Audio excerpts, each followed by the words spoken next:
Hello, my name is Phil Marion. I'm the Managing Director of Foster Family Office. Welcome to our podcast series, interviewing alternative asset strategies where we share insights from managers who are active allocators to private market alternative investments.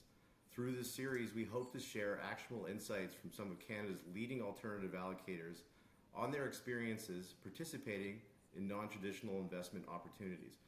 On today's episode, I'm joined by special guest Neil Andrew, Managing Director of Overbay Capital Partners, a leading Canadian independent asset management firm providing global access to the private equity secondaries market. Welcome, Neil. Glad to have you on the pod today.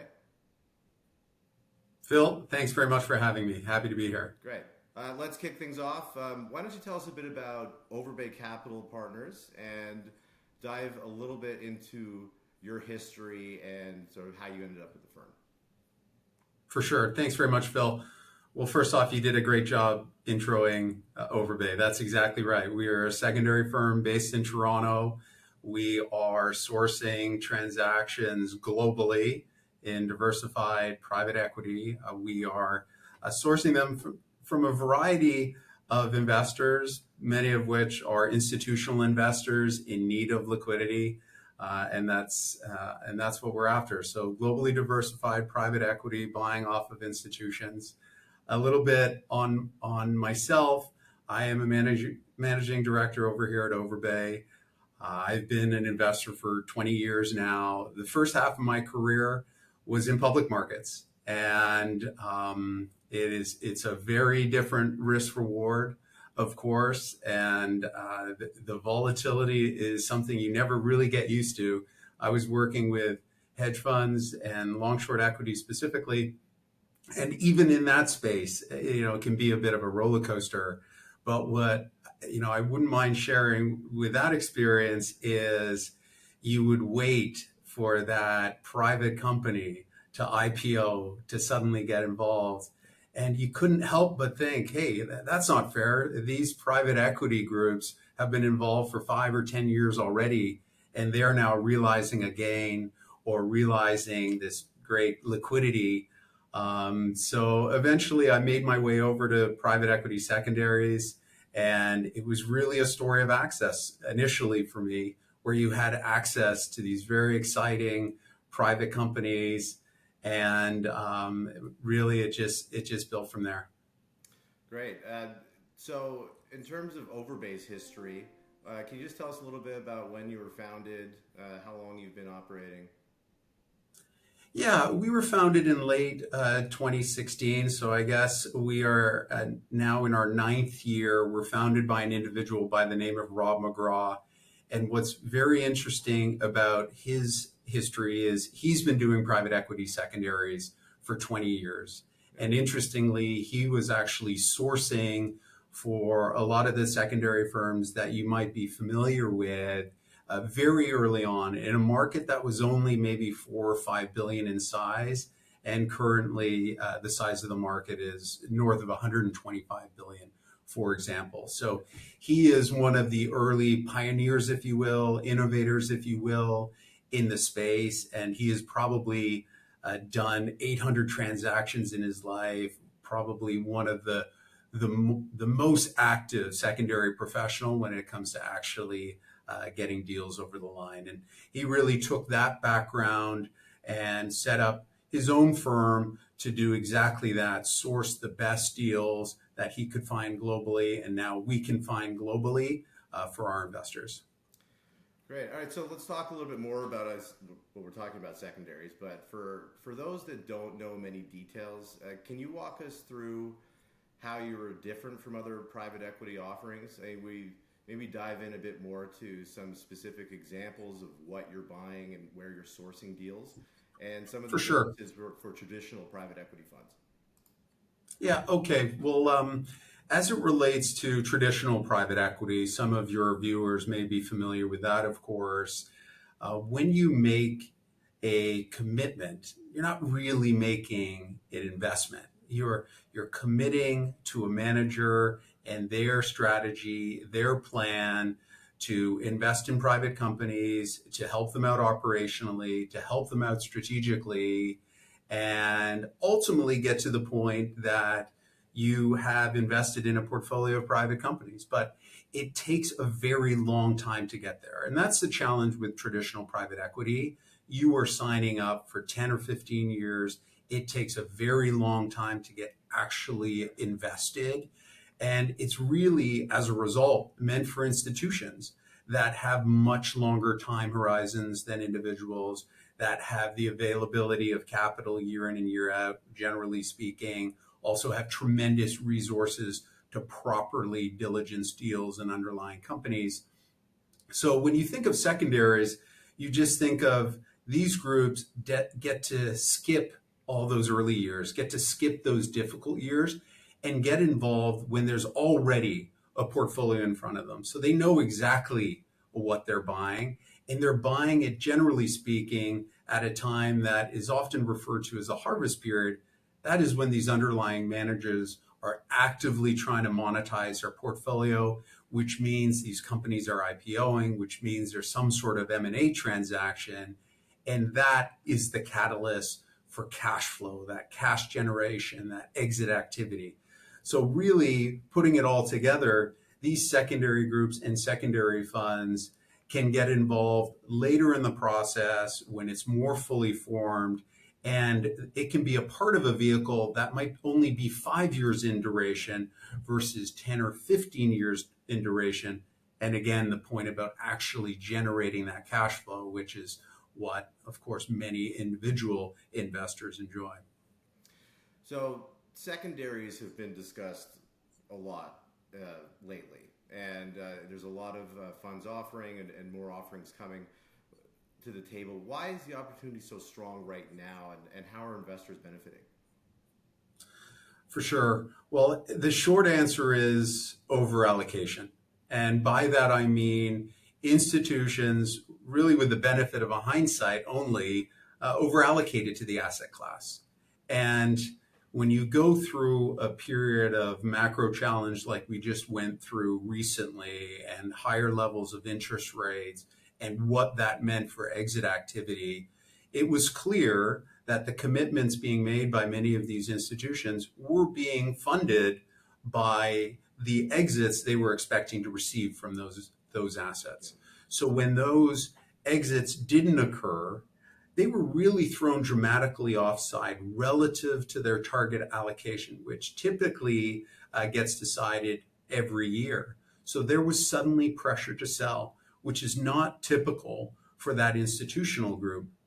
The good news is the individual, the private client, is now seems to have the upper hand, where they get to buy some of these high quality assets from a motivated seller that in many cases happens to be a large or medium-sized institution like a pension endowment or foundation. Okay. And in terms of, for many investors, investing in secondaries has never really been an option. We were talking before that it was very institutional based, and especially in the private equity field. Can you discuss the growth in secondaries in particular and how it's evolved over the years? It has certainly evolved, and in a similar sort of way that traditional private equity evolved. It was very exclusive, very difficult to access. Again, large institutions only, and then smaller institutions, and now more private client and individuals. Same thing has happened on the secondary side, or at least it is underway. The market itself, we've already mentioned how it's grown. But really the number of buyers have grown, the number of sellers have grown, and the number of product offerings have grown as well. It's one thing to crack the code on the strategy and what may make sense for a more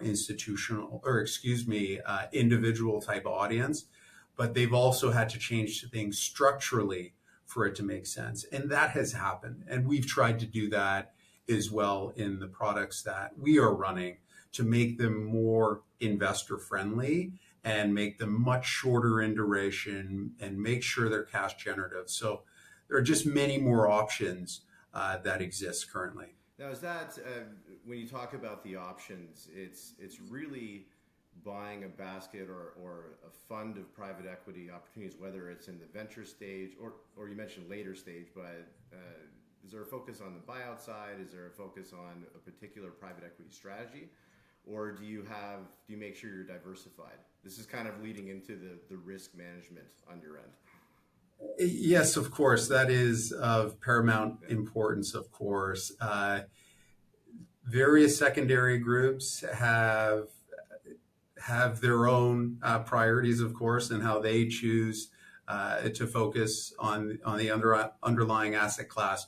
For us, it is always about diversification. Again, some other groups maybe focus on much more concentrated opportunities, but for us, diversification is always number one. It's really important. So we're not buying single companies. We're rarely buying single funds. We're buying portfolios of private equity assets, akin to the exposure you'd get in an index fund, for example, in public markets, but this one specifically geared to private equity. And then we go one step further and find motivated sellers that are willing to sell at a discount, which is another big part of it. But yes, for us, it always starts with diversified transactions because, we don't have a crystal ball, nor does anybody else. And sometimes if you're just making one bet, it can go a little better than expected, or it can go far worse than expected. So really, again, the genius of diversification plays into our product line in a big way. Are you seeing more? I mean, I can imagine over the years, allocations or opportunities have been more on the tech side. Are you seeing more diversification or more concentration in that space? Yeah, we're seeing opportunities really across the board. Okay. So for us, when we say diversification, we mean certainly across strategy, buyout, growth, venture, and the like, across geographies, across funds, across vintages. And when we are building a fund or we are choosing to pursue a deal, that is what is very important for us, diversified across all measures. But yeah, of course, in recent years, there have been many of opportunities on the tech side. Many groups were over allocated specifically in VC and growth equity. But for us, it would be majority North America, majority buyout. So for an investor that places money with you, buys into your funds, what metrics should they be looking at and how they differ from other, or how you would evaluate private equity? Yeah. Well, when you're looking at traditional private equity, or if you're looking at what a secondary fund may be doing, of course, the usual metrics as they relate to return in terms of how well they're doing, a multiple of their money, what the IRR looks like, a very important metric, DPI, distributions relative to paid in, a very important metric. But if I was assessing a secondary fund that I didn't know well, I would want to have a very clear sense of what their deployment pacing is, because not all secondary groups are created equal, and certainly not all private equity is created equal. If someone is interested in establishing a private markets exposure and let's say they have $1 million to invest, they want to get that $1 million working. They may not want to see only a 15 or 20% deployment in year one and then again in year two. They don't want to wait 5 years to get that money working. So at Overbay, we have an annual series so they can precisely and immediately allocate, because then that sets you up to be able to distribute very quickly as well. And that's a big part of what investors are looking for, that cash flow. So in terms of the valuation side, you mentioned purchasing at a discount. So some will kind of argue, hey, you're buying this basket of securities at a discount to where they should be. Should you not just have the value at what you paid? I know that it gets marked up. So that's kind of a bit of, I guess, contention in terms of the valuation side. Can you talk a bit about why you mark the portfolio up and why you should? For sure. So the question there, and maybe just for your viewers benefit is in a secondary market transaction, there are often discounts involved, of course. That is certainly the case with us. And the question then becomes, should we mark those assets at that purchase price, or should we mark those assets at their reported value? And the short answer is you need to mark them at their reported value for a couple of reasons. Number one, a lot goes into that reported value, and it is an exercise that is performed by the underlying manager. So that gives us as a secondary group kind of arm's length, if you will, as it relates to valuations. But equally important, if not more important, is the fact that when a seller chooses to sell, or if there is an opportunity to have a discount on a given transaction, it relates more to what that seller is going through than the economic value of the asset, generally speaking. So right now, the theme is overallocation, and institutions, again, overallocated too much to the asset class. And as a result, there's a pressure to sell. Yeah. So they are selling some very high quality names and very high quality funds. So it makes sense to, again, value them at their reported value. Sometimes those same sellers are in some form of liquidity situation, or whatever the case may be, and that pressures them to sell. And maybe there's only a handful of buyers that actually can transact on that asset. That's where the discount comes from, more so than, again, a reflection on the underlying assets. And it would also kind of benefit people to know that you're buying at a discount, you're marking at the reported value. But at the end of the day, You still have to distribute to the investors at the end. So it really is on you to execute on what you're buying and how investors get paid back. Yeah, that's precisely right, Phil. And if we look at some of the deals that we have maybe doing 8 years ago, and we see how they ultimately distribute, and of course there will be cases that they are occasionally below reported value at any given point in time, but there are also many more cases that they are at the reported value or above the reported value or well above the reported value of 5 years ago. Yeah. We have an ability to stress test what we're doing there, and stress tests are, valuation policy, if you will. But yes, reported value is how the industry does it.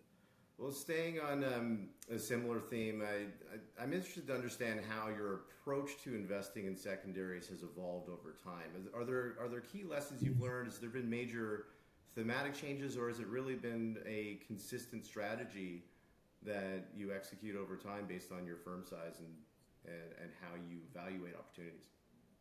Yeah, thanks, Phil. You know what? We've certainly evolved over the years a little bit.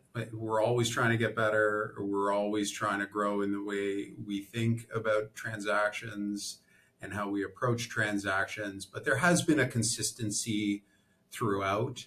And really for us, the four pillars, if you will, are diversification, which we've already talked about, the high quality nature of the managers we're investing in, and in turn the funds and ultimately the assets.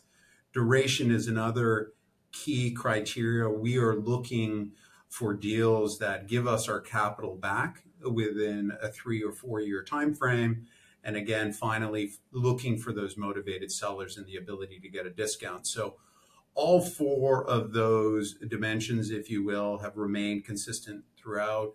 And where we've learned along the way is when we've had a situation, maybe in the early years, that was more concentrated. Maybe it was more concentrated in a certain geography or in a certain fund or asset.